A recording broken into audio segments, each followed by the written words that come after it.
Hello everyone, my name is Gursimran and this is the second video in our series of technical analysis lessons.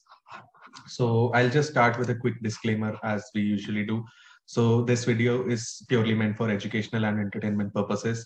This is not to be considered as financial advice. I'm not qualified to be a financial advisor. Please do not consider anything I say as financial advice. This is purely for educational and entertainment purposes. Trading is a highly risky activity and you should exercise caution while you're trading in the markets. And you should be trading at your own risk and as per your risk appetite. With that out of the way, we'll move into the candlesticks lessons today, which we'll be covering. In the previous lesson, we have talked about how to set up a basic trading view account and what my basic trading strategy is. So if you've missed that, you should go back and watch the first video of the series because it is important to sort of have that continuation. Coming to the candlesticks. So we'll start with quickly discussing the anatomy of a candlestick, basically how you interpret a candlestick, right? So a candlestick on the basis of color, a red or a bearish candle, usually it means that the closing price of that particular time frame was lower than the opening price of the particular time frame. We will talk about the time frame in detail later in this video. In case of a green and bullish candle, closing price is usually actually higher than the opening price of the time frame. The body of the candle is the part between the opening and the closing price of the chosen time frame, and the wicks and the shadows are basically the highest price point of a given time frame, and it should be higher than the closing price. I'll just quickly give you guys a visual representation of what I mean here. So if you look at the video, if you look at the image on your screen here, you see for the bearish candlestick that the price is opening at a certain level. It has gone down and closed at a certain level below it. The highest price of that time frame was higher than the opening price. So the distance between the high price and the open price is something that we call as the upper shadow or the wick. And the distance between the closing price and the low price is something that we call as the lower shadow or the lower wick. We can similarly interpret a bullish candlestick where the price opens at a certain level and closes at a higher level than that. And there's a wick on both sides in this as well. It is not necessary that every candlestick will have a wick. If the opening price, if the closing price is the same as the highest price of the time frame, then there will be no upper wick. And similarly, in the case of in case the opening price is the lowest price of that time frame, there will be no lower wick, right? So yeah. In terms of the data that you get in a candlestick, right? So basically, a candlestick is providing you 4 pieces of information for a given time frame, which is open, high, low, and close. So what we mean here is that every single candlestick will give you the opening price point, highest price point, lowest price point, and the closing price point of that particular time frame, as we discussed in the previous slide, right? So I'll just quickly move to TradingView now to give you a quick illustration of this. So here we are at the monthly chart of Nifty. So if you scroll here to this blue candle, so I personally use gray for bullish and blue for bearish candles to remove my green and red bias from trading, as I've explained in the previous video. So coming to this blue candle, which is a bearish candle, if you scroll over here on the top left on your trading view over here, you will see opening, high, low, and close prices, and along with the percentage movement of the time frame. And this is a monthly chart. So if I come here, I see that for this monthly candle, the opening price was 17783.15, right? Now, how this is usual is you can actually mark these levels because this is, for example, the all-time high, highest opening level for monthly candles for Nifty, right? So I'll just quickly go into the settings and I'll mention 17783.15 here. And I can also add a text which says all-time high. And we have this here. So how this helps is when you're after this, when you're trading on a lower time frame, say a weekly time frame, you know that this is the all-time high monthly open, and you can see that the price action has continued to fail to go above this. And if you are a trader on the lower time frames, you know that this is a very important level that needs to be crossed and held, that the price needs to hold above this level to change the market sentiment, right? So similarly, if you come here at a weekly level, you can, for this previous week, for example, you can mark here.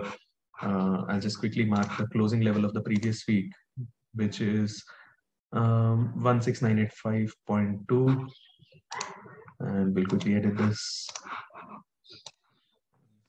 16985.2, and we'll add a text.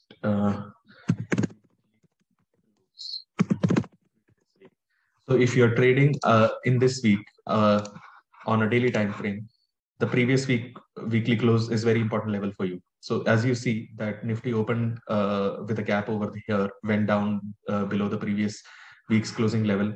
The price then went up. It crossed the previous week's closing level. Then it started to fall down again. But as we see right now, it is managing to hold above the previous week's close. If the price manages to continue to hold this level, we can expect movement towards the next significant level, right? So this is how usually you interpret the opening high and low points as well. For all-time high levels, you should also be looking to mark something like, I don't know, let's say this level here. The highest point is 18604.45. So we'll put 18604.45 here. Next. Now you have these levels set, and these are the levels that you can play in between, right? So this is the how you process the information in a candlestick. So as I've explained already in the chart of Nifty over here, candlesticks OHLC are very useful for mapping significant levels, which are monthly, weekly, and daily open. And if you're a intraday trader, you would like to mark the previous day's open and close level. You would like to mark the given previous week's open and close and high and low levels, because these are significant levels for you as an intraday or a lower time frame trader, right? So the other ways in which you can use the OHLC information on a candle is to basically figure out the precise high or low of a given swing move, as I've marked the all-time high of Nifty in the previous chart, and whether the price actually closed above a significant level or not. So coming back to the Nifty chart, right? So as you see over here on the weekly chart, the price actually after. So I'll go back to the monthly chart. We had this. I'll also mark this level here. So we can clearly see that the price actually crossed this all-time high Nifty monthly open, but then it didn't sustain there, right? So it came back down. So you see that while at some point in time during this month, the candle would have been the candle body would have been here and it would have been positive, but by the time the month ended, the candle closed below this level, right? So it is important to monitor whether the price actually just crosses a level and comes back down, or comes back up, or whether it is actually closing above or below a significant swing level. Coming to the time frames, as I mentioned earlier, that we'll be discussing this in detail, right? So time frames are a very important thing that you as a trader need to understand. And the first thing that I'll say about this is you should always trade on the same time frame that you're doing your analysis on. I have seen people make this mistake a lot of times, that they would be doing their analysis on a daily chart, and then they would be looking at the 15-minute chart and panicking with every small move, right? That's not how you should be doing. You should maintain consistency in your analysis and in your trades. Just a brief explanation about the time frames. Basically, a time frame is that period of data that one particular candle represents. So coming back to the Nifty chart, you see that here in this monthly chart, one candle represents 1 month, and a higher time frame candle is always a subset of multiple lower time frame candles, right? So if I come to the weekly chart, then we know that that monthly candle has 4 weekly candles in it, right? 1, 2, 3, and 4. And similarly for December, 1, 2, 3, and 4, which are these December monthly candle weekly candle parts, right? Coming and similarly on daily level, right? And for example, 4 15-minute candlesticks will come together to form one single 1 hour candle, right? As I mentioned in my discussion just a few minutes ago, candle closing is really important when you're trading on the basis of candlestick patterns. If you're trading on candlesticks, never trade in the middle of a time frame. You should always wait for the candlestick to close before you take your decision. Because as I just explained, the candle can actually go up and then retrace the whole move down, and you would be stuck in a pickle, right? So always better to wait and then make your decisions, because a lot can change between open and close of a candle, and especially on higher time frames like monthly, weekly, and daily charts. right? And just a tip for beginners, right? If you're new to trading, you should focus on higher time frames like daily and weekly charts, because as I mentioned, there is a lot of data involved in a daily chart as compared to a 15-minute chart. So a lot of deviation and a lot of variance is eliminated, and that data is more consistent and reliable. So it is always better that you start trading on higher time frames first, and then as you get comfortable, you move to lower time frames. Coming to candlestick patterns, so there are a lot of patterns for candlesticks that are there, and there is a lot of information also available about it online. In this video, I have also added a link in the description where you can actually go and read through an article which explains multiple candlestick patterns in detail. Personally, I focus on very few patterns. Some of my favorite candlestick patterns are doji, shooting star, or hammer, bullish, bearish, engulfing candles, and tweezers, right? So I primarily trade only on these four patterns. I will be talking about these patterns more as I explain this to you. Just before we talk about the rest of the points, I'll quickly like to show you how many patterns there are really. So if you look on this slide, we have 1, 2, 3, 4, 5, 6, 7, 8, 16, and 21. 21 bullish patterns and 22 bearish patterns over here, right? So as I said, there are multiple patterns, and it is impossible for you to, understand every single pattern and trade on every single pattern. So my advice is that you should find out 2 or 3 patterns that you like, practice trading on them, do paper trading, become an expert in those patterns and stick to those patterns, right? Because it is impossible for anybody to be an expert in every single pattern. So find your 2, 3 patterns and stick to them.